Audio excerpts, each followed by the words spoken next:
Olá, amigos. É uma alegria muito grande estarmos de volta para mais um estudo do grupo Sueli Caldas Schubert, o livro agora Nos Bastidores da Obsessão.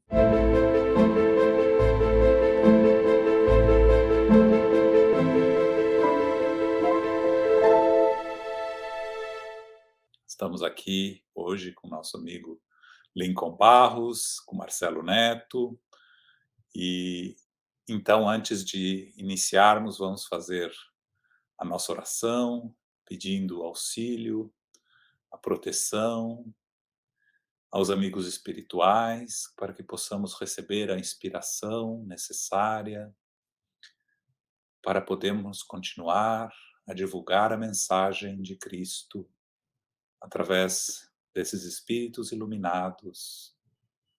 No caso, Manuel Filomeno de Miranda e a psicografia de nosso querido Divaldo Franco.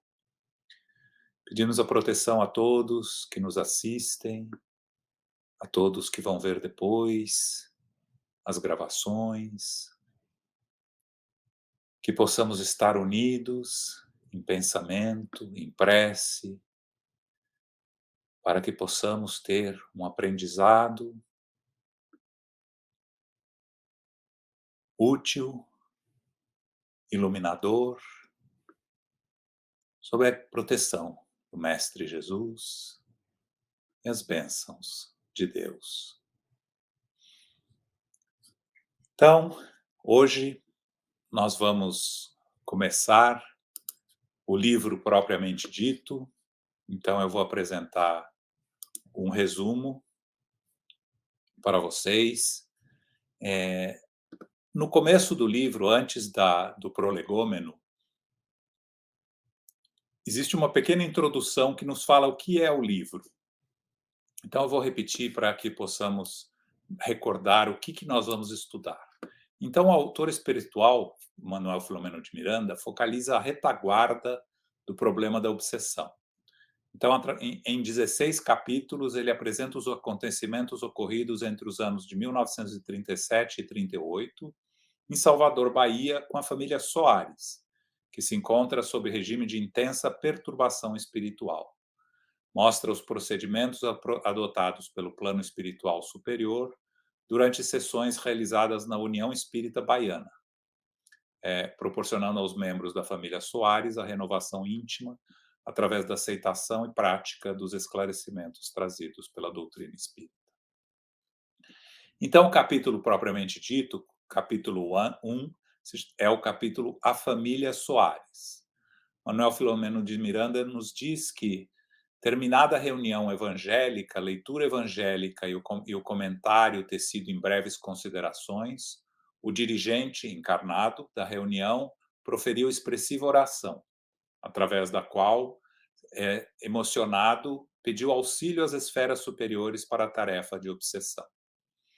Aqueles trabalhos faziam parte do programa de socorro a que se ligava, haviam 2 décadas, o irmão José Petitinga.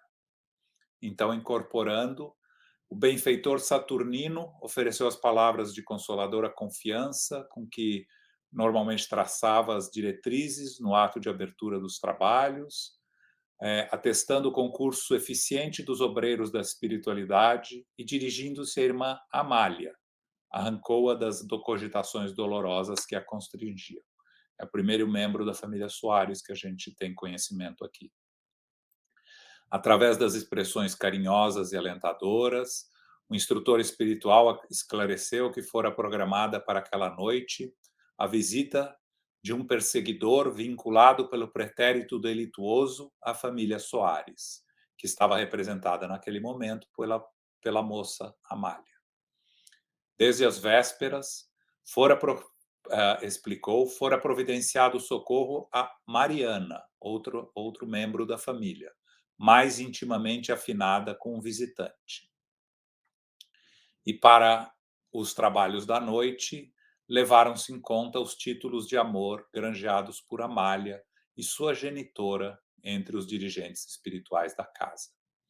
Na verdade, Dona Rosa, a genitora, desde há muito se experimentava, apesar do fardo de aflições sem nome que a esmagava lentamente.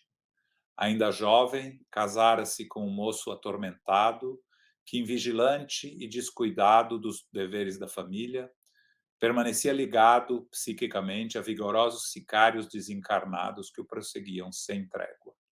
Cobradores impiedosos o seduziram desde cedo, levando-o a desenfreada jogatina, e planejavam um dia assassiná-lo através de uma ação policial no antro em que se refugiava. Tal desequilíbrio do Sr. Mateus, o pai, se manifestara desde muito cedo, em plena juventude, mas somente com o renascimento de Mariana, na condição de sua filha, estranha recordação como que desatrelara reminiscências semi-apagadas que o venciam implacavelmente, fazendo irrespirável a atmosfera no lar, nos breves períodos de tempo que ali passavam, e se agravavam à medida que a menina crescia, e acabaram culminando em ódio surdo e recíproco entre ele e a menina, a explodir com frequência crescente em ameaças infelizes que chegavam a graves cometimentos de parte a parte. A mãe, aflita, desde algum tempo se iniciara nas lições consoladoras do Espiritismo e conduziu Amélia, que era a mais dócil dos filhos, às fontes generosas e cristalinas do Evangelho restaurado.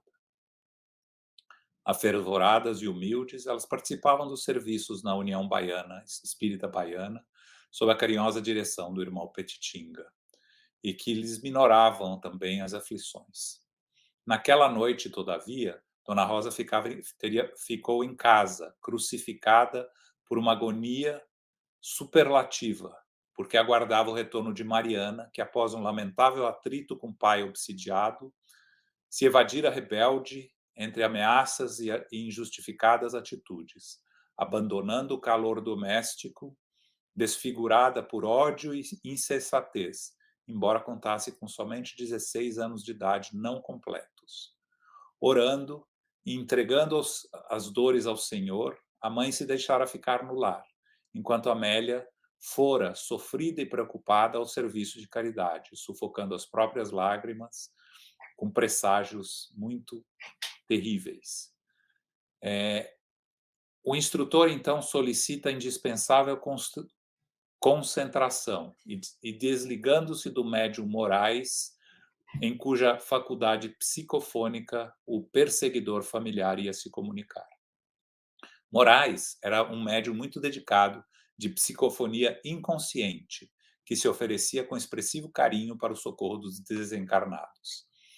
Tinha uma mediunidade bem disciplinada, excelente disposição de trabalho de caridade entre os atormentados da terra, e aprendera com os benfeitores espirituais que o mais eficiente caminho para o aprimoramento das faculdades mediúnicas ainda é o exercício constante das qualidades morais, através da prática do bem indiscriminado e incessante. Assim, educar-se na discrição ante as dificuldades do próximo e transformara-se em Cirineu de muitos seres caídos na luta. Por essa razão, havia nele os requisitos indispensáveis ao exercício salutar da mediunidade, especialmente quando Saturnino trazia doutrinação entidades infelizes ou perversas. A entidade começa a se comunicar dizendo: farei justiça, a justiça sairá das minhas próprias mãos. Judeu a Saveiro, tenho jornadeado sem descanso após traído, a sorver essa imensa intermina taça de fel e fezes que me envenena sem aniquilar. Judeu a Saveiro, só para os que não conhecem, na Sexta-feira da Paixão, com a passagem de Jesus Cristo carregando a cruz às costas, esse era um sapateiro que o interrompeu para o empurrar e para lhe gritar que se despachasse, ao que Jesus, com resposta, lhe teria concedido a eterna penitência de esperar o seu regresso, vagueando pelo mundo sem descanso, sem nunca morrer, até o fim dos tempos. Obviamente, isso é uma fábula. Mas então ficou esse conhecido judeu assaveiro ou judeu errante. O obsessor então, se denomina um judeu errante, porque a gente vai ver por quê desde a desencarnação. Petitinga, através do doutrinador, fala que o ódio termina por vencer os que o cultivam. É um tóxico letal que tem sua fonte na rebeldia que o vitaliza até que o amor, nas bases em que vivia Jesus, lhe extinga a nascente. O obsessor continua: nunca perdoarei, mesmo que o destruindo seja destruído. O doutrinador replica: não, meu irmão, nada se acaba. A vida não cessa. Encerra-se num ciclo, numa faixa de evolução, para reaparecer noutra e desenvolver-se mais além. Destruir é mudar a aparência de uma forma para renascer em outra. O obsessor refuta: o amor é poesia para os que se comprazem nas ilusões do corpo. O ódio, porém, considerou o evangelizador, é nuvem que tolda a visão da paisagem, entenebrecendo-a.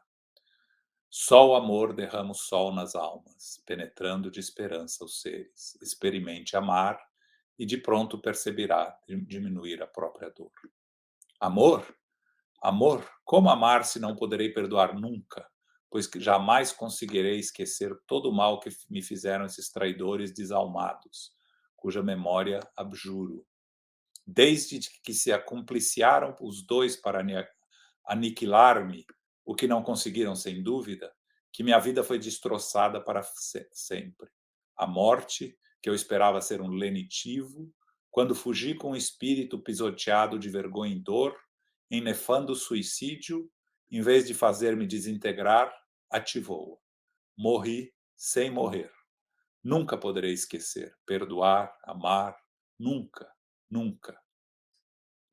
O irmão Saturnino, semi-incorporado no venerano doutrinador, ergueu-o e, dirigindo-se ao perturbador perturbado, em oração começou a aplicar-lhe passos, de modo a diminuir-lhe as agudíssimas exulcerações e torturas. Uma branda claridade envolveu o comunicante, enquanto as mãos de Saturnino, justapostas a de Petitinga, como depósitos de radiosa energia, lentamente penetra os centros de força do desencarnado, como anestesiar-lhe a organização perispiritual em desalinho. E aí, com a voz compassiva, o diretor fala: durma, meu irmão, durma. O sono far-lhe-á bem. Procure esquecer tudo para somente lembrar-se que hoje é um novo dia. Banhado pela energia balsamante e dominado pelas vibrações hipnóticas, o perseguidor foi vencido por estranho torpor, sendo então desligado do médium pelos assessores desencarnados que cooperavam no serviço. Então, os trabalhos de orientação prosseguiram, tendo em vista outros sofredores desencarnados, e, ao término da reunião, o mentor voltou a incorporar-se para esclarecer que, graças às bênçãos do Senhor, a primeira etapa de assistência à família Soares naquela noite fora coroada de êxitos. Pediu a todos, então, a oração intercessória em benefício de todos implicados no processo, prometendo voltar ao problema na próxima oportunidade. E aí, proferindo a oração gratulatória, a reunião foi encerrada. Então, esse seria o nosso resumo. Passamos, então, a palavra ao nosso querido Lincoln para fazer os nossos primeiros comentários. Muito obrigado, João. Saudando a você carinhosamente nesse reencontro do estudo de mais uma obra, assim como o nosso querido Marcelo, que hoje está conosco.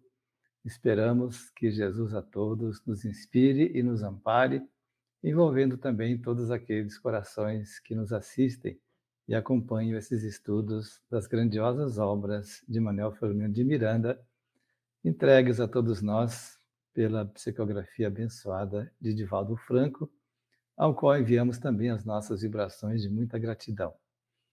Verificamos então neste livro nos bastidores da obsessão, escrito há cerca de 50 anos, ou mais de 50 anos, como foi dito pelo João, de fatos ocorridos de 37 a 38, eventos envolvendo a família Soares. Nós poderíamos dizer que, apesar do tempo transcorrido, estes fatos narrados têm lições profundas que se repercutem em fatos atuais. Podemos, então, analisar estas vivências que são apresentadas através das experiências atuais que nós temos em nossas famílias, talvez até hoje mais potencializadas em relação às fragilidades que se apresentam no momento em relação ao Instituto da Família, que vem sendo desconsiderado por muitas pessoas nesses dias conturbados de transição planetária em que nós vivemos. Então, os laços de família sempre foram muito referendados pelos espíritos superiores. Inclusive, vamos encontrar no Livro dos Espíritos, quando fala da lei de sociedade, na terceira parte, a questão 774, em que os espíritos comentam que os laços sociais são necessários ao progresso. E os de família mais apertados tornam-se os primeiros, porque a família, por ser o núcleo base da sociedade, quanto mais ele for bem estruturado, mais estará a sociedade também bem estruturada. Então, diz ainda os Espíritos que quis Deus que, por essa forma, os homens aprendessem a amar-se como irmãos neste ambiente da convivência familiar. Joana de Ângeles nos apresenta no livro SOS Família, também, dois pensamentos que vale a pena aqui registrarmos no contexto da valorização da família. Primeiro, ela menciona que a doutrina espírita, atualizando a lição evangélica, descortina na família esclarecida espiritualmente a humanidade ditosa do futuro promissor. Sustentá-la nos ensinamentos do Cristo e nas lições da reta conduta, apesar da loucura generalizada que irrompe em toda parte, é o mínimo dever de que ninguém se pode eximir. Então, vemos a gravidade com que os espíritos tratam a questão da estrutura familiar. E temos aqui, neste primeiro capítulo do livro sobre estudo, a apresentação da família Soares, composta de 8 membros, o casal mais 6 filhos, 4 pessoas da família sendo identificadas neste capítulo, né? O casal, o senhor Mateus e a dona Rosa, e as 2 filhas, Amália e Mariana. Sendo que 2 deles vivendo dramas muito graves e outros 2 também sendo consolados por recursos que a divindade colocou. Verificamos então, fazendo um paralelo com as nossas realidades, que nós teremos, como consequência da própria lei de causa e efeito no seio das nossas famílias, teremos as dificuldades próprias que são heranças do passado, das experiências que nós vivemos, e teremos então a presença de uma série de dificuldades, mas também, por compensação, teremos a bênção divina colocando-nos entre pessoas de família com os recursos de socorro necessários à sustentação daquele núcleo para que ele possa crescer juntos, corrigindo elementos ainda necessários em nossos espíritos e potencializando os valores positivos que nós já trazemos. Então, nós verificamos aqui, conforme já foi apresentado pelo João, que o senhor Mateus, né, o pai, digamos, daquelas 2 jovens apresentadas, desde a juventude já tinha determinadas perturbações em razão da perseguição ou do vínculo psíquico com desencarnados perversos, o que levou ele a buscar o vício, no caso aqui, da jogatina, né, dos jogos, os jogos de azar, por se dizer, tentando buscar, nessa expectativa, a conquista de lucros imaginários ou mesmo ilícitos, né, até de forma desonesta. Ele tinha já uma aposentadoria, então supõe-se que ele já tinha uma determinada idade, mas no desgaste dos seus recursos financeiros, ele não tinha a iniciativa de procurar uma outra profissão que pudesse dar a ele os recursos necessários para criar os 6 filhos e sustentar naturalmente a sua família. E aqui nós temos que destacar a importância do trabalho como fator propulsor do nosso progresso. Se vamos lá também no Livro dos Espíritos, na parte terceira, onde fala da lei do trabalho, Kardec irá perguntar aos espíritos por que o trabalho se impõe ao homem. A resposta nos veio, então, por ser uma consequência da sua natureza corpórea. É expiação e, ao mesmo tempo, meio de aperfeiçoamento da sua inteligência. Ou seja, o trabalho será uma laborterapia, pode-se dizer, né? É uma terapia que se realiza pelo trabalho, já que o foco das nossas atenções centralizados numa atividade útil vai nos potencializar o progresso da nossa inteligência e, naturalmente, capacitar-nos a um processo de convivência social também em ambientes profissionais. Aqui vamos colocar também, não apenas o trabalho, aquele que é remunerado, como exercício de uma profissão digna, mas também o trabalho útil que se realiza através do nosso voluntariado. Então, o nosso senhor Mateus, apresentando esse transtorno, este vínculo com entidades desencarnadas obsessoras, prejudicou naturalmente a sua caminhada nesta encarnação sob estudo. E também um outro fato interessante que aconteceu, que quando nasceu a filha Mariana, um espírito que reencarnou na condição de filha dele, né, naquele momento, aquilo trouxe dentro dele estranhas recordações, como se determinadas reminiscências que tivessem apagadas na sua memória tivessem sido trazidas ao consciente.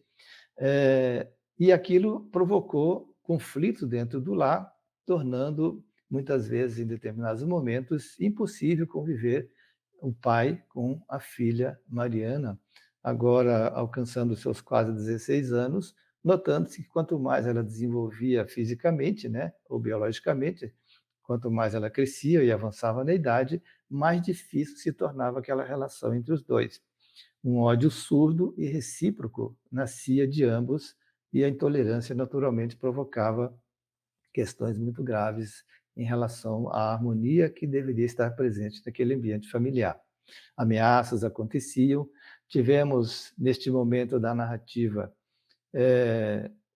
que Mariana havia tido um atrito muito grave com ele, afastou-se de casa, o que provocou, inclusive, a permanência da mãe, a dona Rosa, naquele momento, para aguardá-la com receio de que acontecesse alguma coisa e, portanto, ela não pôde ir ao centro espírita naquele dia, a senhora dona Rosa. Então, essas dificuldades de relacionamento entre parentes consanguíneos, especialmente no seio da paternidade e maternidade, entre os filhos, entre irmãos, digamos, é um fato que a doutrina espírita, ou que somente a doutrina espírita pode nos colocar de forma muito clara. Vamos encontrar, por exemplo, uma referência no Evangelho segundo o Espiritismo, no capítulo 15, no item 8, onde Allan Kardec vai nos falar que os laços de sangue não criam forçosamente os laços entre os espíritos, os vínculos mais fortes entre os espíritos. Nós já observamos isto. Temos irmãos nascidos dos mesmos pais que muitas vezes são antagônicos entre si na forma de se relacionar sem a presença daquele vínculo afetivo e harmonioso desejável. Então, comenta Kardec que, claro, o corpo nasce do corpo, mas o espírito não procede do espírito. Então, Deus determina, então, pelos fatores próprios da nossa experiência do passado, que vamos ter o vínculo consanguíneo com os espíritos que vão encarnar dentro da família, dentro das nossas necessidades e necessidade daqueles espíritos que chegam aos nossos lares. E ele, então, comenta que os que encarnam na família, especialmente aqueles parentes mais próximos, as mais das vezes são simpáticos, mas acontece muitos casos, como é esse caso aqui do senhor, do pai dessa filha, em que existem antipatias igualmente nascidas de relacionamentos anteriores que se traduzem na Terra por um antagonismo muito forte e que serve de provação para ambos, sem dúvida. E mais adiante, neste capítulo também do Evangelho, agora no item 9, é Santo Agostinho, que vai também fazer alguns comentários a respeito dessas dificuldades de relacionamento, quando ele fala sobre a ingratidão dos filhos e os laços de família. Então, ele comenta sobre os nossos atritos, enquanto encarnados, temos as nossas desavenças, ódios permanecem enquanto estamos aqui, desencarnamos e, ao reconhecermos na vida espiritual aquela, aqueles equívocos que nós cometemos, passamos então, ao tomar consciência daqueles erros que cometemos, a solicitar aos mentores que organizam a nossa encarnação que possamos retornar ao convívio daquelas pessoas às quais nós hostilizamos na nossa encarnação anterior. E isso sendo atendido, vamos então cair no seio de uma família e vamos reencontrar aqueles corações, então, que no passado tivemos algum tipo de atrito com eles. Então, mas dentro dessa experiência, conforme narra Santo Agostinho, caso prevaleça ou não uma resolução boa nesta convivência, nós vamos ter então a presença de um reatamento dos laços entre os dois espíritos, consolidando amizades que passam a ser levadas a bom termo naquela encarnação, ou o recrudescimento daquelas inimizades antigas através de um relacionamento bastante conflitivo. Então, é dessa forma, como diz ele, que se explicam esses ódios, essas repulsões instintivas que acontecem de parte a parte entre os pais e os seus filhos, ou entre irmãos, muitas vezes, que parecem injustificáveis dentro de um contexto, quando analisamos isso sob o aspecto da vida única ou sob o aspecto de uma visão puramente materialista. Somente a doutrina nos traz aqui os esclarecimentos em relação a esses fatos que explicam naturalmente, inclusive oferecendo terapias determinadas, como a fluidoterapia, os processos de estudos da doutrina, o contato com a evangelização infantil ou infanto-juvenil, os pais sendo educados dentro de padrões que façam com que compreendam essa lei de causa e efeito e assim possam conviver com seus filhos, procurando contornar as dificuldades de relacionamento então existentes. E Joana de Ângeles, também naquele livro SOS Família, vai ratificar este conceito aqui apresentado por Santo Agostinho, dizendo que, atados por compromissos anteriores, retornam esses espíritos ao lar, não somente aqueles seres a quem se ama, senão aqueles outros a quem se deve ou que estão com dívidas. Vemos, então, este fato, ou este registro apresentado pelo mentor Manuel Filomeno de Miranda neste capítulo, como uma ocorrência muito comum dentro das famílias. E é necessário que compreendamos exatamente essas situações para conduzir os nossos filhos, especialmente na responsabilidade dos pais, ao apoio psicológico, muitas vezes psiquiátrico, para os filhos, recorrendo naturalmente, quando possível, às terapias que o Centro Espírita oferece para colaborar com isso, especialmente o conhecimento espírita, que gradativamente irá despertando também as pessoas para uma nova realidade. Então, temos aí o senhor Mateus e Mariana envolvidas neste quadro difícil. Por outro lado, temos Dona Rosa e Amália, a filha, que era mais sensível, que ela conseguiu conduzir para o contato com a doutrina espírita, e as duas passaram a trabalhar os seus espíritos no contato com a doutrina, oferecendo-se como trabalhadoras nas reuniões mediúnicas e em outras atividades, naturalmente, porque sempre estaremos buscando na casa espírita o vínculo com aquelas atividades que possam nos ajudar na somatória das experiências que vamos adquirindo a sermos trabalhadores mais efetivos no oferecimento aos necessitados que chegam à casa espírita, sejam eles encarnados ou desencarnados. O mentor Manuel Filomeno menciona que ambas granjearam, como ele disse, títulos de amor entre os dirigentes espirituais da casa.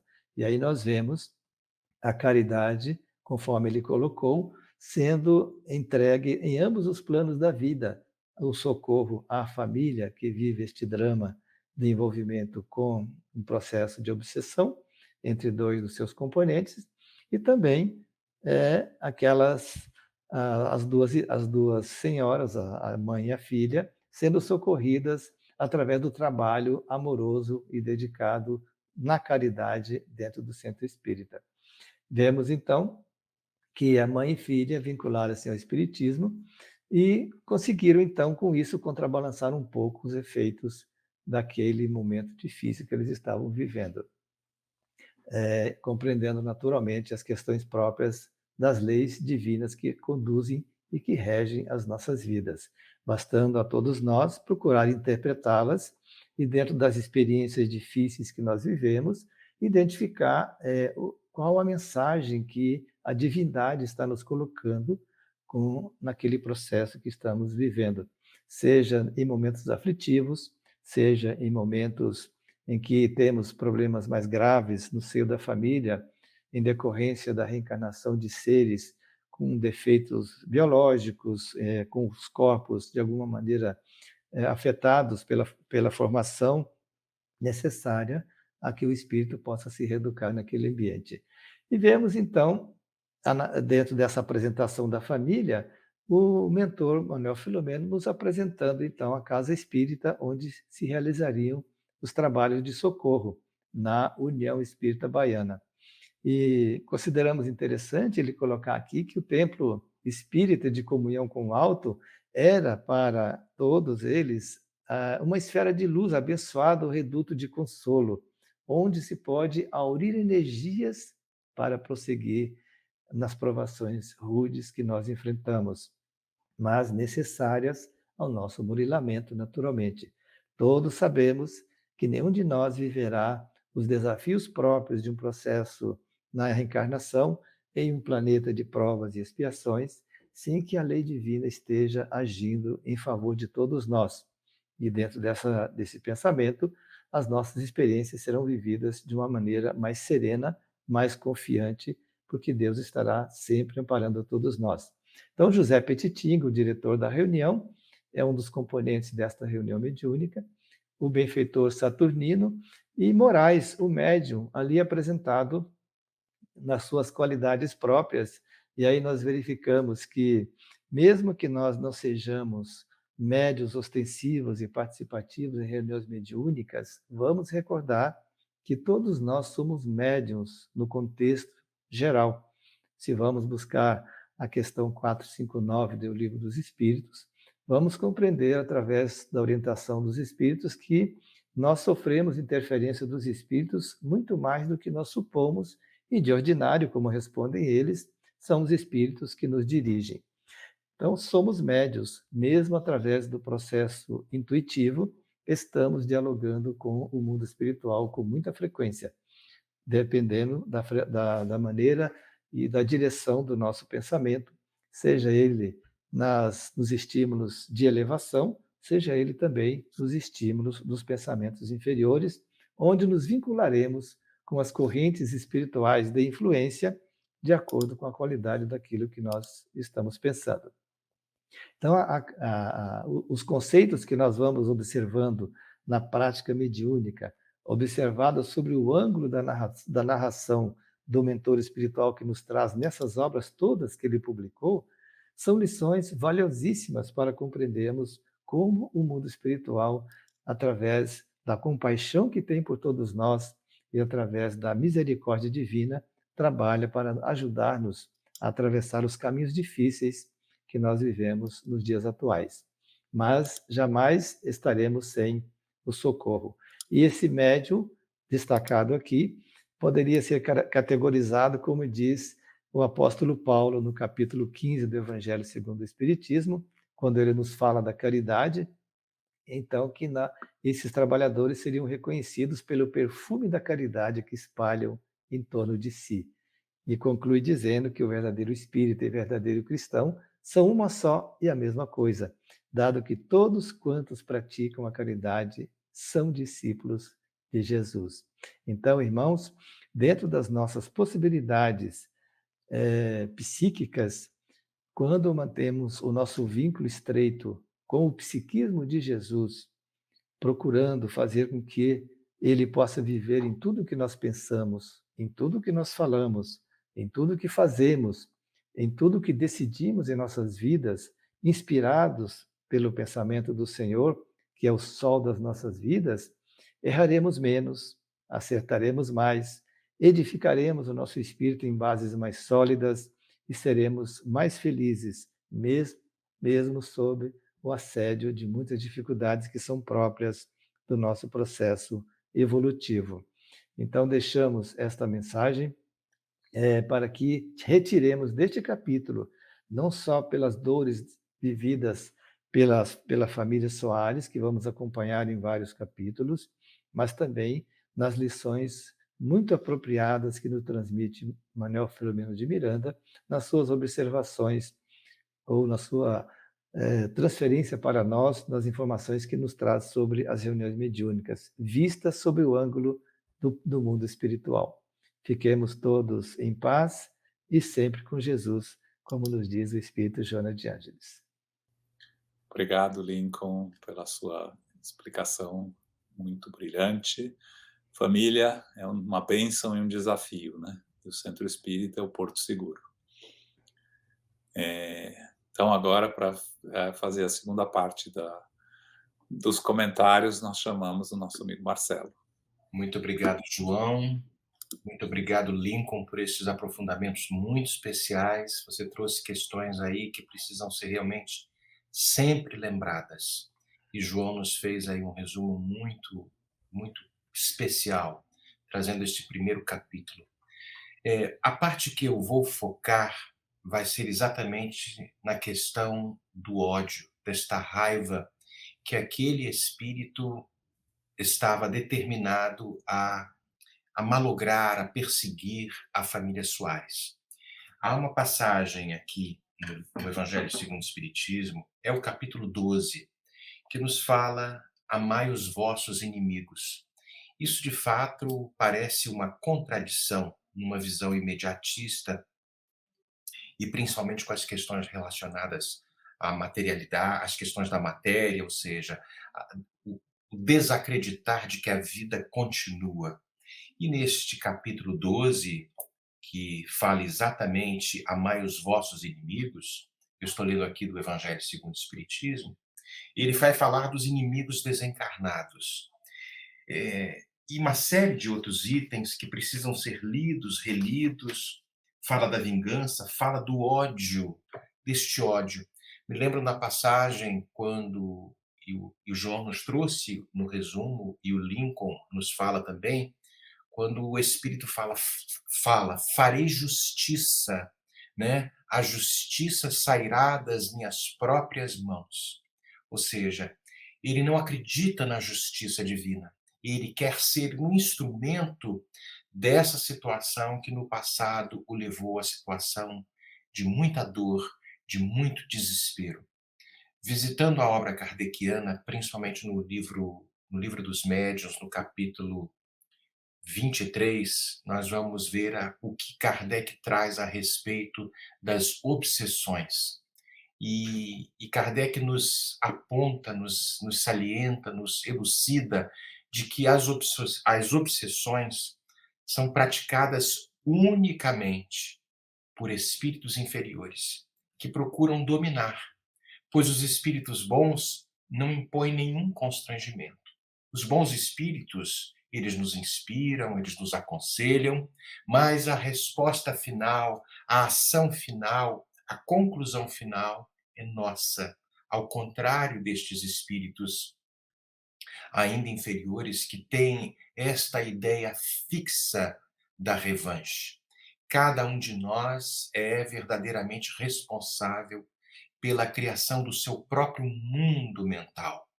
Nós vamos naturalmente receber os estímulos que a vida vai nos oferecer, estamos aí sujeitos a estas situações provacionais, expiatórias, mas sabemos de que nós não somos aqui, eu vou falar uma linguagem muito simplória, né? Nós não fomos boas biscas. Então tivemos um passado complicado e Deus não permitiria que o bondoso, o caridoso sofresse estas injunções, a não ser que fosse de uma forma totalmente diferente, que não é o caso aqui. Então, vamos receber naturalmente os estímulos que a vida nos oferece para que a nossa reação seja diferenciada, totalmente diferenciada. Mas este senhor não aceitou, mesmo sofrendo as injunções que aquela uma parte daquela família promoveu numa vida anterior. No livro Mecanismos da Mediunidade, André Luiz vai nos falar a respeito destas ideoplastias, desta energia do pensamento que vai construir em torno de cada um de nós uma espécie de um cenário, o que nos caracteriza.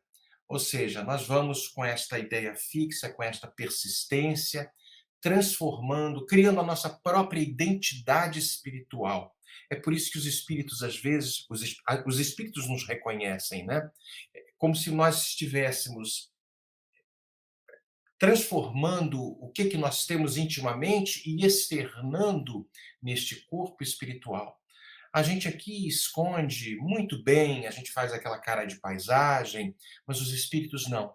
É a nossa impressão digital. E este ódio acaba nos caracterizando e transformando a nossa situação. Nós vamos ver que este próprio espírito, ele, diante de uma situação que não está ali descrita, ele chega ao ato mais ignóbil, que é a questão do suicídio. E nós vamos ver nas perguntas 900 e alguma coisa, que eu não me lembro, até 957, várias situações relacionadas ao suicídio. Este que é um dos crimes o maior crime, como se fosse uma total rebeldia a Deus. E Memórias do Suicídio, Memórias de um Suicida, a psicografia da nossa Ivone do Amaral Pereira, nós vamos ver o espírito Camilo Castelo Branco, que a ideia do suicídio, as situações que levaram, o drama, o momento que escolheu, toda aquela maquinagem, toda aquela preparação fica como que reverberando dentro da memória do espírito na outra dimensão. Ou seja, ele coloca que nada faz com que o espírito Castelo Branco nos traz que nada consegue apagar, por exemplo, o disparo da arma que foi utilizado, a locomotiva que esmigalhou os ossos quando se coloca ali nos trilhos, o vazio, talvez, quando pula de um precipício na tentativa de se matar. Então, lembrando um pedaço mais daquele diálogo que o espírito, com raiva, traz para o mentor, para o dialogador inspirado, ele fala, eu vou ler aqui um pedacinho: a morte que eu esperava ser um lenitivo, quando fugi com o espírito pisoteado de vergonha e dor, enlefando o suicídio, ao invés de fazer-me desintegrar a consciência, mais a ativou. Tenho chorado e o pranto se transforma em aço derretido, escaldante, rasgando-me a face.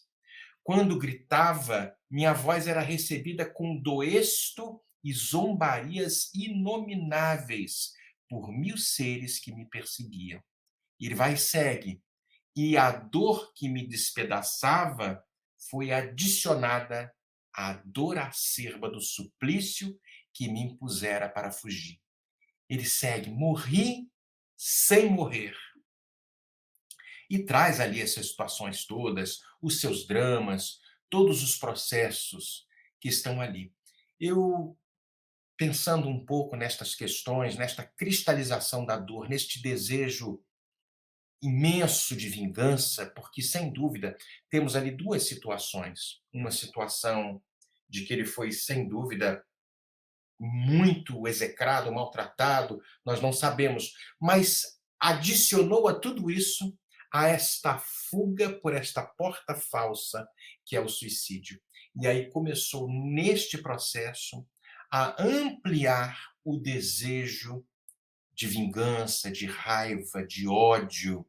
E aí a gente vai perceber que este sentimento de raiva, se a gente visita a obra Conflitos Existenciais de Joana de Ângeles, psicografia do nosso Divaldo, lá no capítulo 3, quando Joana traz a questão de raiva e primarismo. A raiva, como Joana nos fala, é esse sentimento que se exterioriza toda vez que o nosso ego se sente ferido, né? E vai liberar este terrível adversário que nos destrói a paz íntima. Então ele vai falando, Joana vai falando que esse sentimento, ele se instala às vezes de uma forma inesperada em face do conflito que nos acometeu, que nos chegou. Sejam muitas vezes esses conflitos expressos, sejam eles ocultos, e vão naturalmente desferir os golpes super violentos intimamente. Isso a questão da raiva está intimamente ligada à lei ao instinto de conservação. Parece confuso isso que eu vou falar, mas é interessante, porque o animal, quando se sente acuado, o que ele faz? Ele fica com raiva, ele ataca, ele faz todo aquele movimento para que cause algum tipo de impressão contrária e o seu oponente fuja. Nós, da mesma forma como indivíduos já dotados de um livre-arbítrio, de uma inteligência e de uma capacidade de raciocínio muito maior, vamos já dotados de um pensamento contínuo, porque os animais têm um pensamento fragmentado. Ele utiliza-se deste mecanismo com raiva, mas aquilo tem hora para acabar. Ou seja, o bicho é atacado, ele está acuado, ele fica com raiva, ele vai atrás, ele aumenta, o gato fica todo oriçado, a gente percebe, para parecer que é maior. Mas logo que a agressividade cessa por não ter o pensamento contínuo, aquilo ali se desfaz. Nós já possuímos um pensamento contínuo. Nós vamos dar vazão a estas ondas mentais, reverberando o pensamento do agressor, da dor, dos dissabores, criando uma onda mental dentro de cada um de nós. Eu falei do instinto de conservação e Kardec fala na pergunta 702 a respeito do instinto de conservação. E ele fala que, sem dúvida, todos os seres possuem esse instinto de conservador, de conservação, seja qual for o grau da inteligência. Mas ele menciona que em alguns é puramente mecânico, nos animais, em outros já é racional. Nós já paramos para raciocinar isso. E aí percebemos na obra Mecanismos da Mediunidade, no capítulo 11, na psicografia de Valdo Vieira e Chico, quando o espírito André Luiz nos fala desta onda mental que passa a nos dominar. E uma das perguntas que trouxe aqui, falando a respeito no manejo destas correntes mentais, como é que elas se desenvolvem, como é que isto funciona. E aí, nesse capítulo 11, que fala de onda mental, André Luiz nos fala aqui, e eu vou ler aqui para não perder, a alavanca da vontade é determinante para manejar as correntes mentais em serviço de projeção das próprias energias e de assimilação das energias alheias. Deixa eu seguir lendo que eu vou explicar um pouco mais. É que cada espírito, pelo poder vibratório que seja dotado, imprime aos seus recursos mentais o tipo de onda ou fluxo energético que lhe define a personalidade.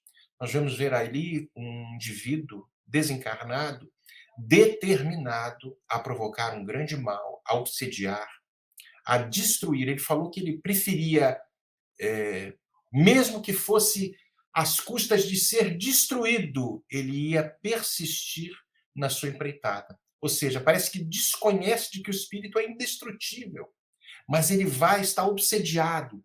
Criou um campo, esta onda mental que acaba alimentando toda a sua vontade, toda a sua estrutura psíquica, para que ele possa prosseguir nesse desiderato. nessa situação de realmente tentar destruir aqueles membros da família Soares. E aí segue André Luiz, neste mesmo capítulo 11 dos mecanismos da mediunidade, em onda mental. Será que o homem pode operar a retração da onda mental que ainda o caracteriza? E André Luiz nos traz a seguinte informação: sim, pode, ou seja, será que dá para eu mudar esta forma minha de pensar, cristalizada no ódio? Conforme seja o seu desejo, ou seja, o nosso desejo, ele pode operar a retração da onda mental que o personaliza, repelindo as vibrações que o inclinem ao burilamento sempre difícil e à expansão sempre laboriosa para deter-se no reino afetivo das vibrações que o atraem. Eu vi aí que o nosso Lincoln trouxe a questão 459 do Livro dos Espíritos, da influência que os espíritos provocam na gente. De ordinário, muitas vezes, são eles que nos dirigem. André Luiz segue. Onde encontra, ou seja, o espírito, onde encontra os mesmos tipos de onda dos que se lhe assemelham. Vejamos que havia um grupo de espíritos destinados a acabar com a família Soares. Então, onda dos que se assemelham, capazes de entreter-lhe a egolatria, no gregarismo das longas simbioses em repetidas reencarnações de aprendizados. Hein? Ou seja, nós somos os construtores do nosso próprio futuro.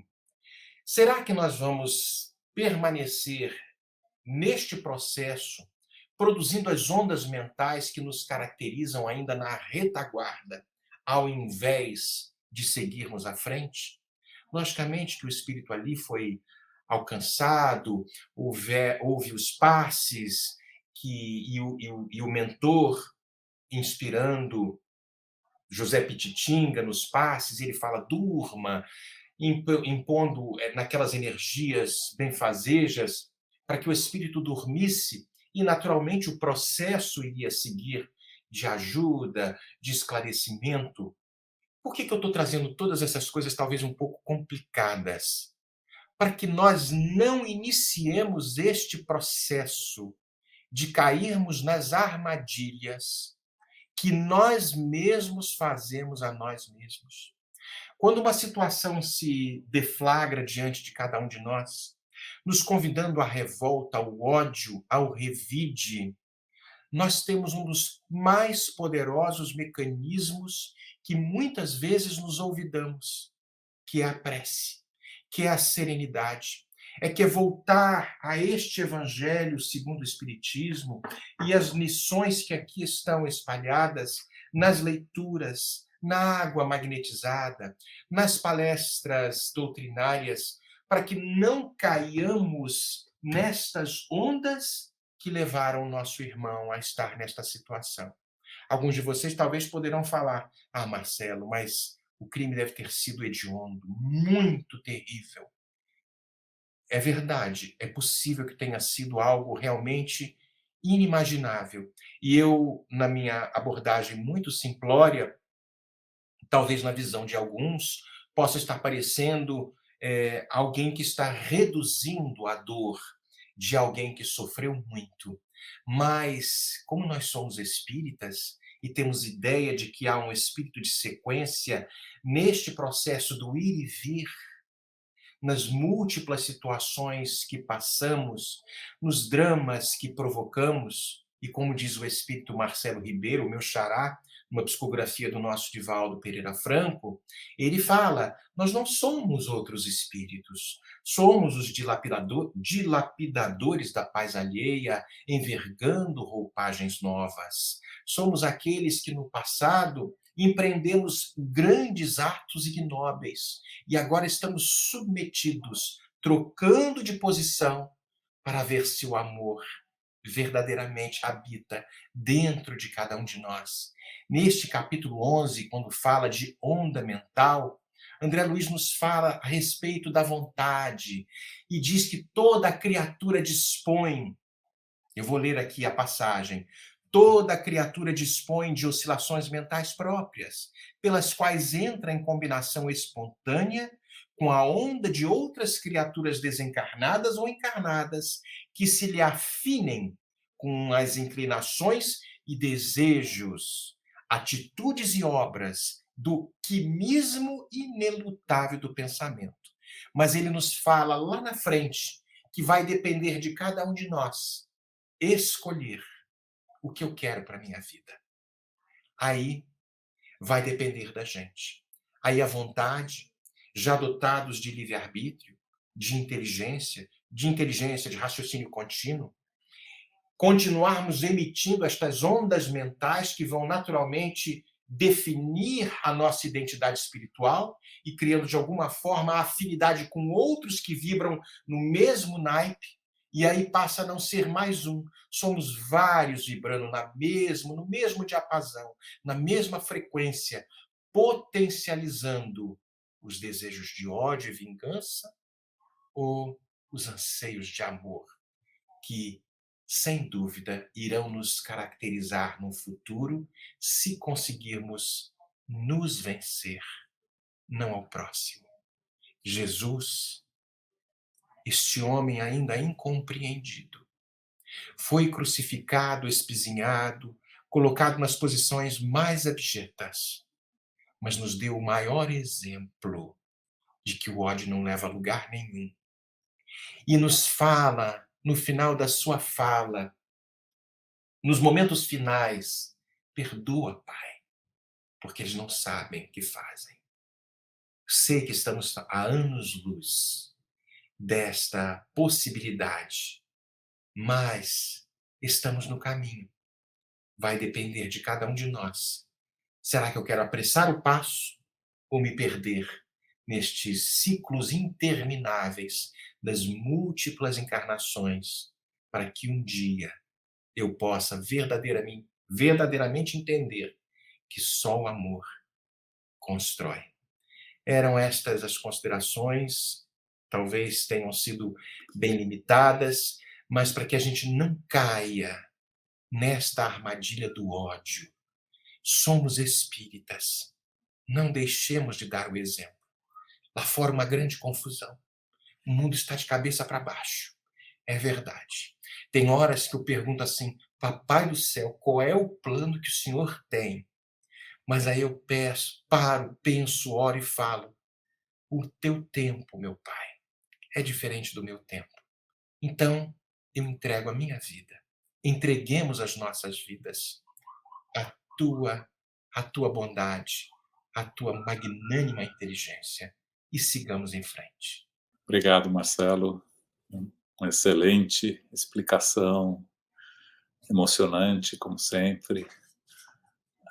Então, para finalizar, agradecemos ao Lincoln, agradecemos ao Marcelo, agradecemos a todos que participaram conosco, pedimos a proteção para essa semana e que possamos todos estar aqui unidos novamente na próxima oportunidade. Que Deus nos guie e nos proteja. Que assim seja.